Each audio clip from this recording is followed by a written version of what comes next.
الحمد لله نحمده ونستعينه ونستغفره ونؤمن به ونتوكل عليه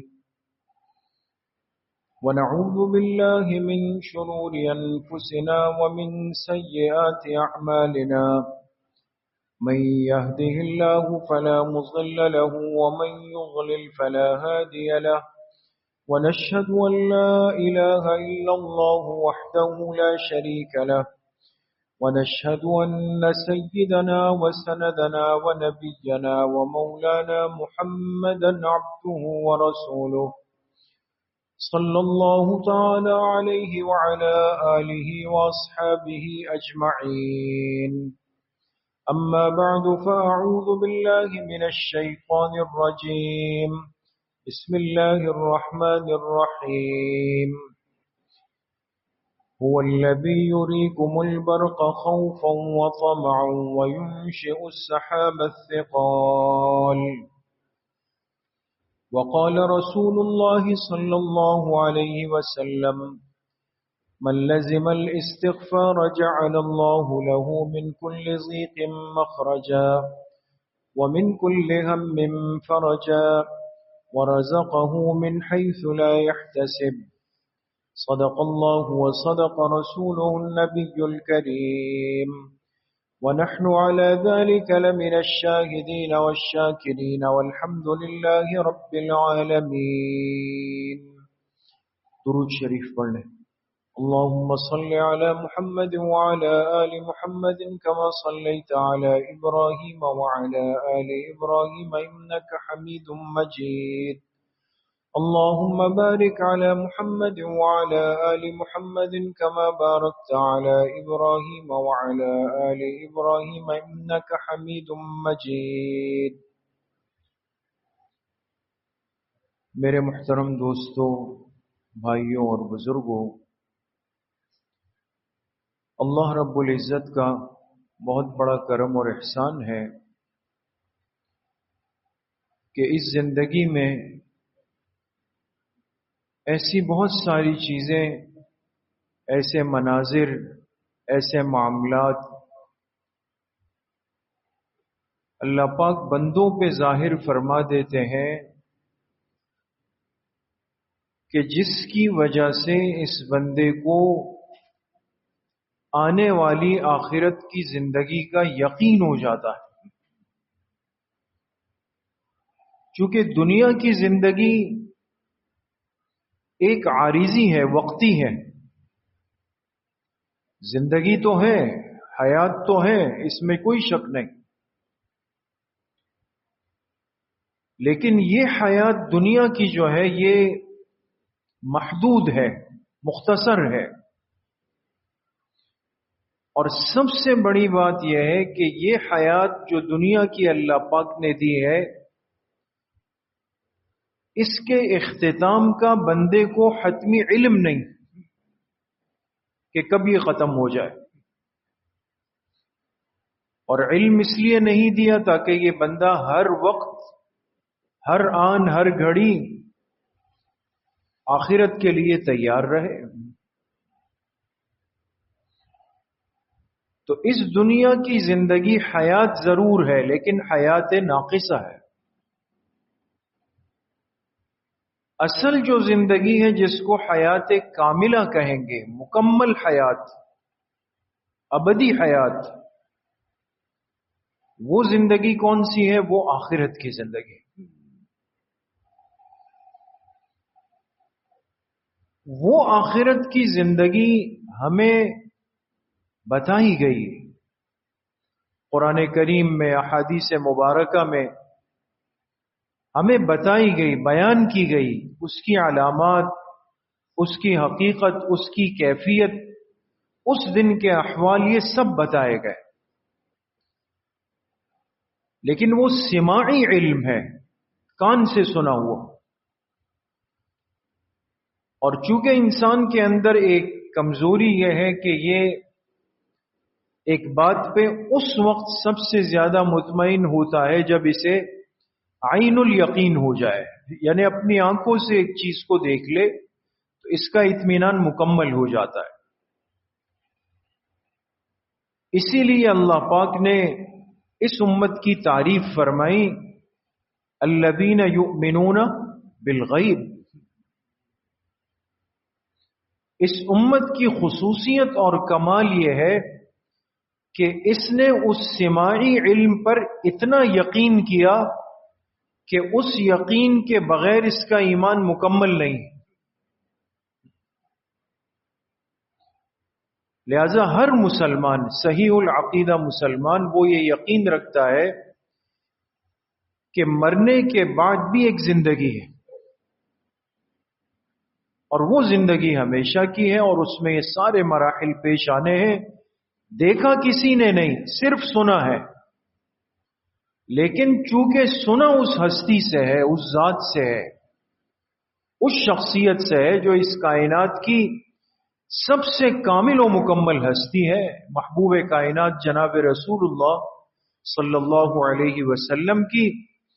تو اس ذات کی ہر بات کی صدق اور سچائی پر ہمیں اپنی ذات سے زیادہ یقین.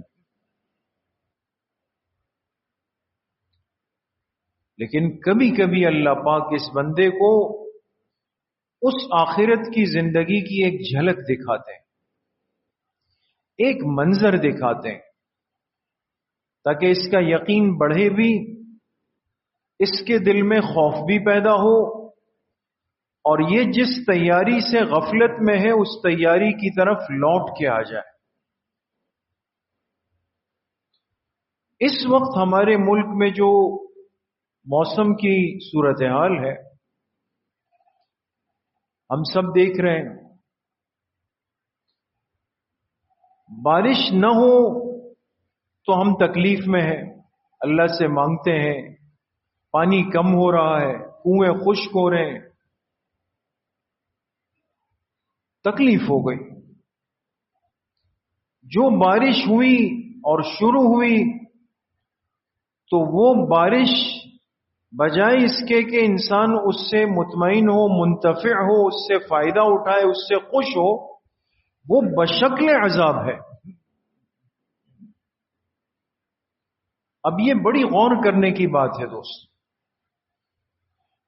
کہ بارش تو پہلے بھی ہوتی تھی، بارشیں لوگ خوش ہوتے تھے، منتظر ہوتے تھے، بارشوں میں نہاتے تھے، باہر نکلتے تھے، اس کے پانی کو باعث شفا سمجھتے تھے، سب چیزیں تھی.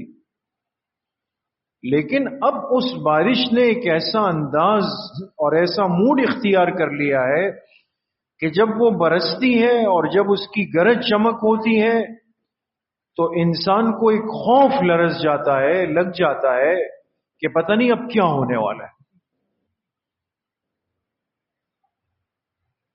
اس لیے کہ ان بارشوں نے اور بارشوں کے نتیجے میں وجود میں آنے والے ندی نالوں نے، ان چیزوں نے ایک عفریت کی شکل اختیار کر لی. ملک کے طول و عرض میں ایک تباہی مچ گئی، گاؤں کے گاؤں مٹ گئے، انسان غائب ہو گئے، اولاد ماں باپ سے، ماں باپ اولاد سے جدا ہو گئی. ہمارے شہر کی ایک دن کی بارش نے لوگوں کو گھنٹوں پریشان کیا. لوگ گھنٹوں گھنٹوں بارش میں کھڑے رہے. جو بچے اپنے اسکولوں میں تھے وہ واپس رات گئے تک پہنچے. تو وہ بارش جس کو قرآن کریم نے جگہ جگہ پر خیر کے ساتھ ذکر فرمایا، وہ کیوں آج ہمارے لیے ایک عذاب کی اور ایک پریشانی کی شکل اختیار کر رہی ہے؟ اس لیے چند باتیں آج کی مجلس میں ہمیں بہت توجہ کے ساتھ سننی بھی ہے اور سیکھنی بھی ہے، سمجھنی بھی.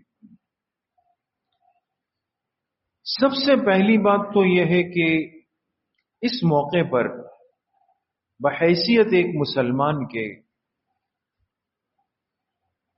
ہم میں سے کتنے لوگ، کتنے ساتھی ایسے ہوں گے جنہیں بارش کے مانگنے کی، بارش کے اترنے کی پھر بارش کے تیز ہونے کی، آسمان گرجنے کی، بجلی کڑکنے کی، ان تمام مواقع کے لیے اللہ کے پاک پیغمبر علیہ الصلوۃ والسلام نے مسنون دعائیں دی.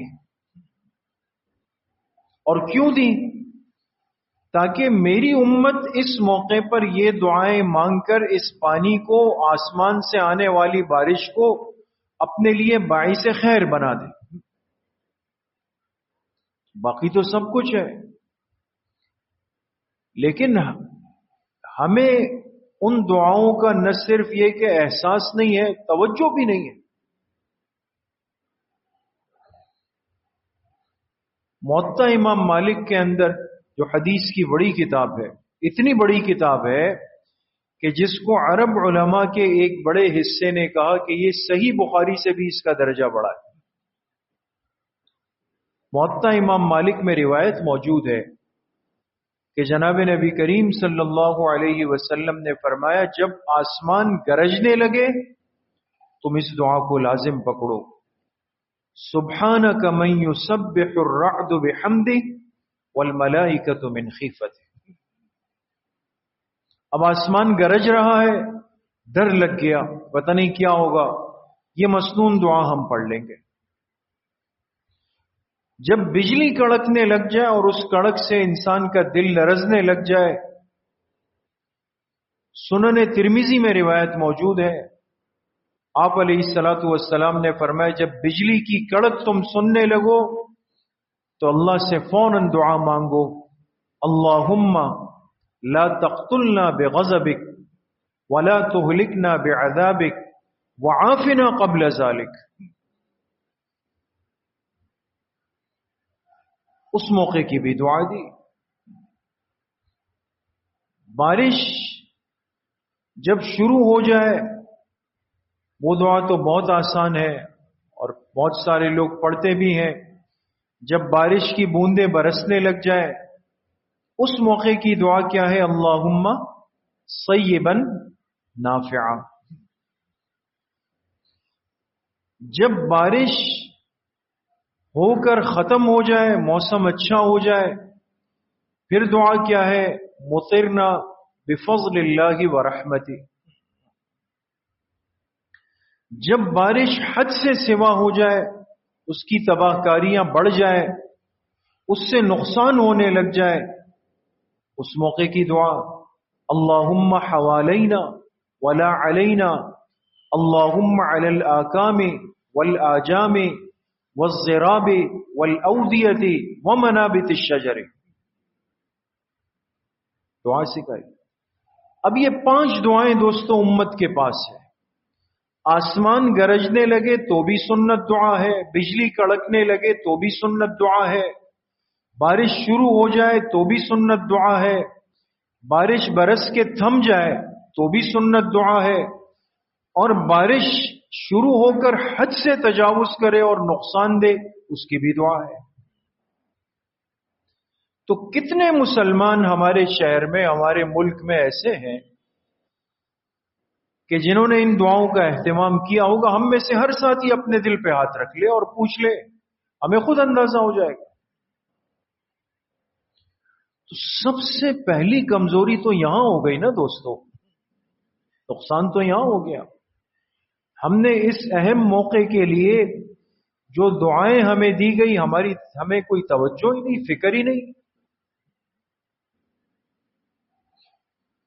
دوسری بات میرے دوستوں بزرگوں یہ ہے کہ جتنے حالات ہم دیکھ رہے ہیں، اب نئی نئی چیزیں، نئے نئے الفاظ، کلاؤڈ برسٹ ہو رہا ہے. یہ لفظ سننے میں آ رہا ہے نا، کلاؤڈ برسٹ یعنی بادل پھٹ گیا.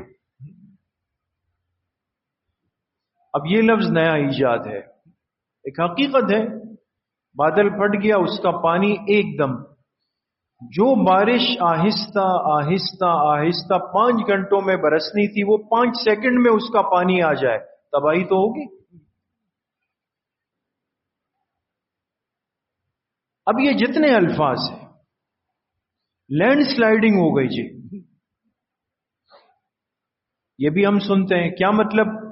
کہ پہاڑوں سے پتھر گرنا شروع ہوئے اور اس نے راستوں کو تباہ کر دیا، گھروں کو تباہ کر دیا، سب چیزیں بند کر دی. یہ لینڈ سلائڈنگ ہو. ہمارا ذہن ان الفاظ پہ آگے یہیں اٹک گیا دوست، کہ آج فلاں جگہ کلاؤڈ برسٹ ہوا، آج فلاں علاقے کے اندر لینڈ سلائڈنگ ہو گئی. دوستو تھوڑا سا سوچنا پڑے گا. قرآن کریم میں اللہ پاک نے پوری دنیا اور دنیا کے رہنے والوں کے لیے 4 چیزوں کا تذکرہ بار بار فرمایا، اور اس کے ساتھ یہ ذکر بھی کیا کہ ان 4 چیزوں پر اختیار، کنٹرول، حکم وہ میرا چلتا ہے. کون فرما رہے؟ جی اللہ پاک فرما رہے. 4 چیزوں کا تذکرہ، آسمان کا، زمین کا، پہاڑوں کا، دریاؤں کا. یہ 4 چیزیں ایسی ہیں دوستو جو ہم میں سے ہر ایک نے دیکھی ہوگی. دیکھیے، زمین، آسمان، پہاڑ اور پانی، دریا، سمندر، یہ 4 چیزیں. آپ حیران ہوں گے دوستو کہ قرآن کریم کے بالکل آخری پارے میں، آخری سورتوں میں آپ چلے جائیں جو تقریباً سب کو یاد ہوتی ہے. آخری صورتوں میں تسلسل کے ساتھ، یعنی پہ در پہ اللہ پاک نے وقوع قیامت کی ترتیب بیان کی کہ جب قیامت شروع ہوگی نا، واقع ہونے لگے گی، کیسے واقع ہوگی. اذا السماء انشقت، بات سمجھ گئے دوست؟ اذا السماء انشقت، جب آسمان پھٹ جائے گا.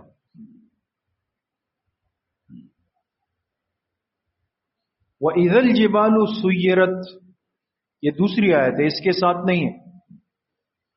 وَإِذَا الْجِبَالُ سُيِّرَتْ، جب پہاڑوں کو چلایا جائے گا. ابھی میں آپ سے عرض کرتا ہوں. وَإِذَا الْبِحَارُ سُجِّرَتْ، جب دریاؤں کا پانی ابلنے لگ جائے گا. اذا زلزلت الارض زلزالها، جب زمین میں زلزلہ برپا ہو جائے گا. 4 چیزوں کا تذکرہ آخری پارے میں، اور صورتیں بالکل قریب ہیں، لیکن دماغ نہیں جا رہا. کلاؤڈ برسٹ سمجھ میں آ گیا کہ بادل پھٹا ہے. قرآن کہہ رہا ہے اسی طرح آسمان پھٹ جائے گا ایک دن. کفر کی تحقیق اور ریسرچ یہاں تک پہنچ گئی کہ واقعی بادل پھٹتا ہے، لیکن ان کی عقل یہاں نہیں جا رہی کہ اس بادل کو کس نے پھوڑ دیا، اور جو اس اتنے بڑے پانی کے بھرے ہوئے بادل کو آنن فآنن اور بغیر کسی کے علم اور اطلاع کے اچانک بادل پھٹ گیا. اسی بادل سے اوپر جو آسمان ہے، اہل ایمان کا قرآن کہتا ہے کہ قیامت جب آئے گی تو وہ آسمان اسی طرح پھٹ جائے گا. اس پر ایمان کیوں نہیں ہو رہا؟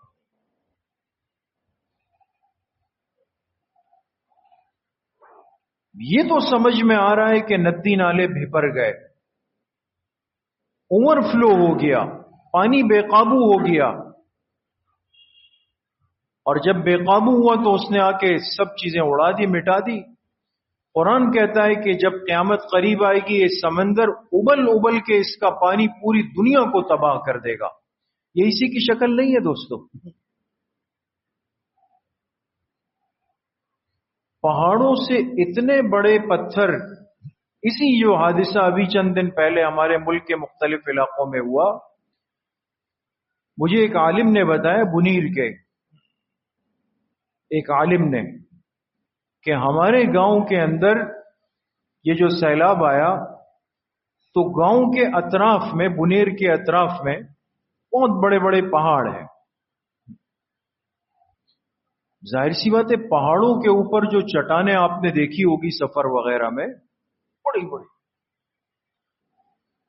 کا صبح جب ہم وہاں گئے، اس تباہی کے بعد جب وہاں پر، تو کئی میل دور پہاڑوں پر پڑی ہوئی وہ چٹانیں اس گاؤں میں پڑی ہوئی تھی.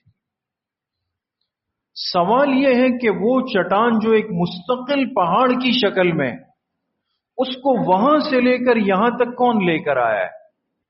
اللہ پاک فرما رہے وَإِذَا الْجِبَالُ سُيِّرَتْ. اب سمجھ میں نہیں آتا تھا دوستوں کہ پہاڑ کیسے چلیں گے، اس کے پیر تو ہے نہیں، لیکن مشاہدے نے دکھا دیا کہ وہ پہاڑ وہاں سے اٹھ کر یہاں پہ آ گئے جو آنکھوں سے نظر آ رہے. یہی قیامت ہوگی. اب جو پتھر آیا اس سے بڑے پتھر چل کے آ جائیں گے، نظام کو ہلا دیں گے. اور ہم کہتے ہیں جی لینڈ سلائیڈنگ ہو گئی، چیزیں گر گئی. اللہ پاک فرماتے زمین میں زلزلہ برپا ہو جائے گا. لینڈ سلائیڈنگ کو دماغ قبول کر رہا ہے، قیامت کے زلزلے کو قبول نہیں کر رہا. کیا اس پانی نے، کیا اس لینڈ سلائیڈنگ نے، کیا اس کلاؤڈ برسٹ نے، کیا اس تباہی نے، اور کیا اس پانی کے بپھرنے نے اور رشتہ داروں کے آپس کے بچھڑنے نے، جو قرآن کہتا ہے کہ قیامت کے قریب کیا ہوگا، ماں اپنے بچے کو چھوڑ دے گی، اس دن تو چھوڑ دے گی. آج جدا ہو گیا. آپ نے نہیں سنا خاندان چلے گئے، ایک معصوم بچہ رہ گیا گود میں. 30 افراد اس خاندان کے چلے گئے، ایک گود کا بچہ زندہ ہے. اللہ پاک فرماتے ہیں جب قیامت واقع ہوگی، ماں اپنے دودھ کے بچے کو، حمل کے بچے کو، گود کے بچے کو چھوڑ دے گی. یہ اس کی ایک منظر کشی ہے دوستو، یہ اس کا ایک منظرنامہ ہے. اس لیے میرے عزیزوں، دوستو، بزرگوں، یہ ساری چیزیں بشکل عذاب بن کر ہمارے سامنے آ گئی. لیکن بجائے باتوں کے، بجائے تبصروں کے، بجائے تجزیوں کے، بجائے اس کی تصویریں لگا کر اس کے نیچے آنسو بہانے کے، اس وقت جو حکم متوجہ ہے وہ یہ ہے کہ ہم اس سے عبرت حاصل کریں کہ وہ قیامت اسی طرح ہمارے قریب آ رہی جو ہمارے ایمان کا حصہ ہے. آج تو ایک حصے پر آ گیا، دنیا ختم ہو جائے گی.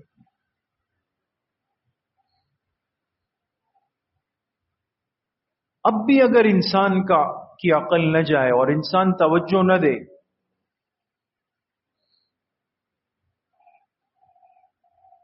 تو پھر بڑی غفلت کی بات ہے دوستو. تیسری بات اب یہ کہ یہ بارش جو ایک نعمت ہے، یہ پانی جو ایک نعمت ہے، یہ پہاڑ جس کو اللہ نے فرمایا ہم نے اس کے ذریعے سے زمین کو تھام رکھا ہے، اور یہ بادل جو بارشیں برساتے ہیں، یہ نعمتیں تھیں، لیکن یہ ناراض ہو کر ہم پہ کیوں برس پڑی؟ ایک مسلمان ملک ہے، اسلامی ریاست ہے. ہم نے چند دن پہلے اپنا 78واں یوم آزادی منایا. چند دنوں بعد ایک ماہ مبارک ربیع الاول شروع ہونے والا ہے، اس کی تیاریاں ہیں. اس سب میں کیا ہوا اس ملک کے رہنے والوں کے ساتھ؟ سوچنا چاہیے. وہ اسباب کیا ہے دوست؟ میں نے پہلے بھی عرض کیا، دوبارہ مختصراً اور اشارتاً عرض کرتا ہوں، ہر چیز نظر انداز کرنے کی نہیں ہوتی، اتفاقیاں نہیں ہوتی، یا اس کو دیکھ کے ہم آگے چل پڑے جی دیکھیں گے نمٹائیں گے، ایسا نہیں ہے.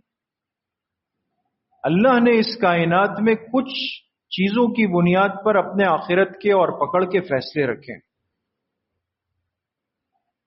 شعائر اللہ کی مستقل بے اکرامی کا ایک لامتناہی سلسلہ ہے دوست. شعائر کی بے اکرامی. شعائر کس کو کہا جاتا ہے؟ جو اللہ کی ذات سے جڑی ہوئی علامات ہے. مساجد ہے، قرآن ہے، نماز ہے، یہ شعائر ہے دوست.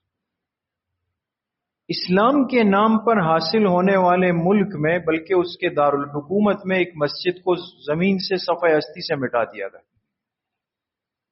ہوا دوست؟ مٹا دیا گیا. ہم نے کہا چلے ہو گیا، ہو نہیں گیا، اس کے نتیجے میں پھر یہ پکڑ کے اسباب آئیں گے. اب بعض پھر یہ کہتے ہیں کہ جی اسلام آباد میں ہوا، پکڑ بنیر والوں پہ اور بٹگرام والوں پہ آ گئی، یہ کیا مسئلہ ہے؟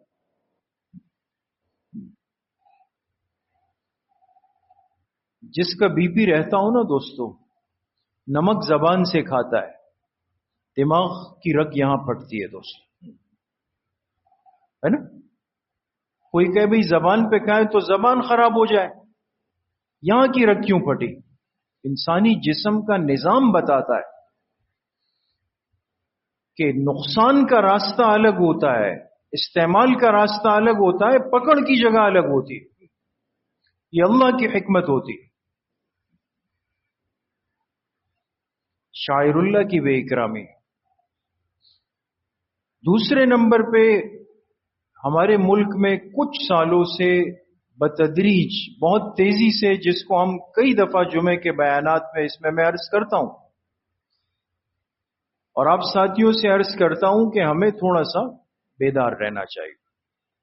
مسلسل مقدس ہستیوں کی توہین کا ایک سلسلہ ہے. پہلے کوئی سوچ نہیں سکتا تھا، اب ایسے ایسے لوگ پیدا ہو گئے جو ختم نبوت پر بڑی بڑی زبانیں نکالتے ہیں کہ ریاست کو کس نے یہ حق دیا تھا کہ منکرین ختم نبوت کو وہ غیر مسلم قرار دے؟ یہ قانون کیوں بنا ختم نبوت کی توہین کرنے والوں کے لیے؟ ان سے ہضم نہیں. صحابہ اکرام رضوان اللہ علیہ مجمعین کی تنقیص، تحقیر، تکفیر، وہ ایسے چھپے نہیں، بڑے بڑے مجموعوں میں شروع ہو چکی، سوشل میڈیا پہ آتی ہے اور سننے والے اس پہ واہ واہ کرتے ہیں. جو دین کی بنیادیں ہیں دوستو، وہ ہماری آنکھوں کے سامنے ان کے ساتھ یہ سلوک ہو رہا ہے. ہم نے کہا چلو بھائی ملاؤں کا مسئلہ ہے، وہ نمٹائیں، وہ نمٹیں گے. تیسری چیز بے حیائی، ناچ گانے کا بڑھتا ہوا انتہائی خطرناک رجحان.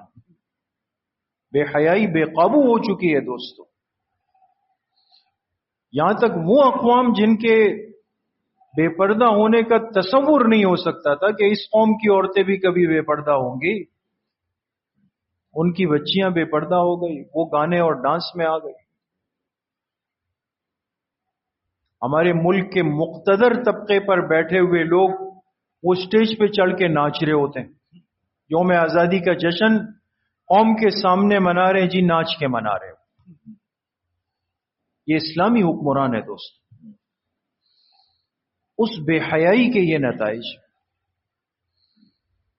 چوتھی جو چیز ہے وہ جھوٹ اتنا عام ہوا، اتنا عام ہوا، اتنا اس کو پھیلایا گیا. جھوٹ کو تو ہم گناہ سمجھتے نہیں، لیکن بات اب زبانی جھوٹ سے نکل کر دوستو ہر اس شعبے کے اندر جڑیں بنا چکی ہے کہ جو شعبے دین اور دنیا کی خدمت کے لیے سمجھے جاتے تھے. میں اگر آج ممبر پہ بیٹھا ہوں تو لوگ مجھے دیندار سمجھتے ہیں، لیکن میں کہوں کہ میری سیٹ پکی رہے اور میری پیٹ پوجا چلتی رہے، لہذا ایسی باتیں کرتے رہو تاکہ لوگوں میں آپس میں ایک انتشار بنا رہے. اس ممبر و محراب پہ بیٹھ کر میں جھوٹ بول کے اس کا غلط استعمال کر رہا ہوں، امت کو فرقوں میں بانٹ رہا ہوں. وہ ڈاکٹری کا پیشہ جو مسیحا سمجھے جاتے تھے کہ یہ انسانوں کی خدمت کرنے والے ہیں، وہ اس کو کاروبار کی طرف لے گئے. سب نہیں، کسی کے لیے بھی سب کی بات نہیں کر رہا ہوں دوست، لیکن ایک چین ہے، آپ ہم سے زیادہ سمجھتے ہیں. انہوں نے دوائیاں بیچنی ہیں، انہوں نے اپنے انسٹرومنٹس بیچنے ہیں، انہوں نے اپنے ٹیسٹ پورے کرانے ہیں، انہوں نے اپنا کمیشن نکالنا ہے. اب غریب کے پاس ہے نہیں ہے، وہ بھیک مانگے، وہ قرض لے، ڈاکٹر کہے گا یہ آپ نے کرنا ہے، ضرور کرنا ہے. اور اگر آپ آ جائیں کسی دیندار ڈاکٹر کے پاس، وہ اس سر کو پہلے پکائے گا، یہ کیا ظلم ہو؟ جس چیز کی ضرورت نہیں تھی وہ آپ سے کیوں کرائے گا؟ ڈاکٹر جھوٹ بول رہا ہے، عالم جھوٹ بول رہا ہے، عدالت کی قانون کے کرسی پر بیٹھا ہوا جج جھوٹ بول رہا ہے. عدالت میں لڑنے والا وکیل ماہر اس وقت ہوگا وہ جتنا زیادہ جھوٹ بول سکتا ہے. بازار میں بیٹھا ہوا تاجر اپنا سودا نکالنے کے لیے 100% جھوٹ بولتا ہے. تو ہمارے رزق کے ذرائع میں، ہمارے انصاف کے ذرائع میں، ہماری صحت کے ذرائع میں، ہمارے دین کے ذرائع میں جھوٹ جا کے بنیادوں کے اندر بیٹھ گیا تو پتھر نہیں برسیں گے اور کیا ہونا ہے دوست؟ یہ چیزیں ہم نے کر لی. اس لیے میرے عزیزوں، دوستوں، بزرگوں، جو میرے حصے کا کام ہے وہ مجھے کرنا پڑے گا. اپنے آپ کو بھی دیکھنا پڑے گا. کرنا کیا ہے دوستو؟ سب سے پہلی بات، ایک مسلمان کے لیے ہر قسم کے حالات میں اللہ پاک ناراض ہو جائے، اللہ کو راضی کرنے کا طریقہ کیا ہے؟ اب اللہ سے مانگنے کا طریقہ کیا ہے؟ اس حالات سے نکلنے کا طریقہ کیا ہے؟ حدیث پاک میں فرمایا من لزم الاستغفار، جو استغفار کو لازم پکڑ لے، جعل اللہ له من کل ضیق مخرجا، اللہ پاک اس کے لیے ہر تنگی سے راستہ نکال لیں گے. ومن کل ہم فرجا، ہر پریشانی سے اس کو اللہ پاک باہر لے آئیں گے اور اس کو ایسی جگہ سے رزق دیں گے کہ اسے گمان بھی نہیں ہوگا. اجتماعی طور پر توبہ اور استغفار کی اشد ضرورت ہے دوست، اس کے بغیر حل نہیں. دوسری اہم بات یہ ہے کہ اس آزمائش کے موقع پر، امتحان کے موقع پر، ان متاثرین کی جس حیثیت کے اندر ہم اشکشوئی کر سکیں، تسلی دے سکیں، ان کو ان کے صدمے اور غم سے نکالنے میں اپنا حصہ ڈال سکیں. ہر آدمی اپنے حصے کی شمع جلائے دوست. اس شہر کے رہنے والے عوام دوستو دونوں ہاتھوں سے سلام عقیدت کے قائل ہیں کہ جنہوں نے 2 دن پہلے کی بارش میں جو طوفانی بارش ہوئی، عام طبقے نے پریشان لوگوں کے لیے اپنے دل کو بہت بڑا کیا. آپ نے بھی سنا، گھروں کے دروازے کھولے، اداروں کو کھولا، روڈوں پر نکل کر لوگ پھنسے ہوئے تھے ان کو نکالنے میں کوشش کی. یہ جو رونا چلانا ہمارا ہے نا دوستو کہ فلاں نہیں آیا، فلاں، یہ حکومت، اس ذلت والی زندگی سے اب باہر نکل آئے دوست، ان سے پرواہ نہیں رکھیں. اللہ نے ہمیں خدمت کا حکم من حیث الانسانیت دیا ہے، من حیث السیاست نہیں دیا. اب یہ جو ان کا آپس میں جو نورا کشتی ہوتی ہے ہمیں بیوقوف بنانے کے لیے، جی وہ عوامی نمائندے عوام میں 3 موٹر سائیکلوں کو دھکے لگائے، تصویر لے لی، عوامی نمائندے خدمت کر رہے ہیں. آپ چھوڑ دیں ان کو، خود خدمت میں لگ جائیں، اپنی حفاظت کرتے ہوئے دوسرے کی خدمت کریں. بہت سارے احباب نے ہمارے مادر علمی جامعہ بنوری ٹاؤن کے طلبہ کے بارے میں میسج چلایا کہ ماشاءاللہ وہ طلبہ نکلے، انہوں نے خدمت کی. تو میں نے ان سے عرض کیا کہ یہ تو کوئی تعجب کی بات نہیں ہے. ان طلبہ نے اندر اپنے اساتذہ سے جو علم سیکھا، باہر آ کے اس پہ عمل کر لیا. انہوں نے تو اپنی تربیت دکھائی کہ ہمیں ہمارے اساتذہ نے کیا تربیت دی. اچھے ماں باپ اور اچھے استاذ کی تربیت اس موقع پہ نظر آتی ہے دوست. آپ خدمت میں جہاں جس قدر جس انداز سے حصہ ڈال سکتے ہیں آپ ضرور ڈالیں اس کے اندر، اس سے پیچھے نہیں رہیں. اور تیسری بات، جیسے میں نے شروع میں عرض کیا کہ وہ مسنون دعائیں جو ہمیں مختلف مواقع کے لیے سکھائی گئی، اس کا اہتمام کریں. کون کون کرے گا انشاءاللہ؟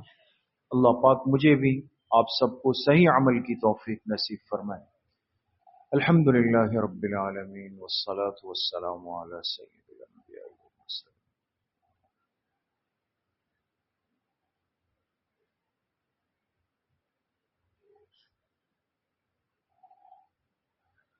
وصلی اللہ وسلم علی نبینا محمد وآلہ وصحبہ.